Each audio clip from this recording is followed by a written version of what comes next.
আজকে দুই ধরনের ভর্তা বানিয়েছি, তো আপনাদের সেটা শেয়ার করলাম, আপনাদেরকে দেখানোর চেষ্টা করলাম আর কি। আজকে বানিয়েছি আলু ভর্তা।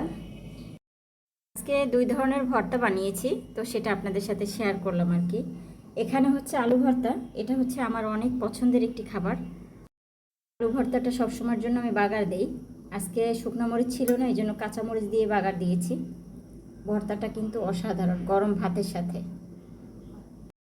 এটা হচ্ছে স্পেশাল টমেটো ভর্তা। এটা তো অনেকেই পছন্দ করেন, আমার জানা মতে খুবই ভালো একটি খাবার আর ভীষণ পছন্দের একটি খাবার টমেটো ভর্তা। তো এটাও আপনাদেরকে একটু দেখাচ্ছি আপনার কেমন হয়েছে।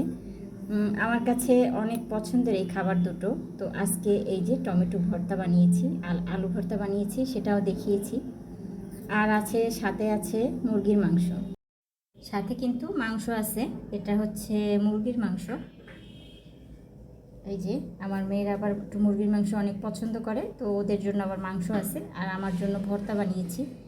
তা সবই আপনাদের সাথে শেয়ার করলাম, কেমন হয়েছে অবশ্যই জানাবেন। আল্লাহ হাফেজ, সবাই ভালো থাকবেন। মুরগির মাংস কিন্তু ভুনা করেছিলাম, এই যে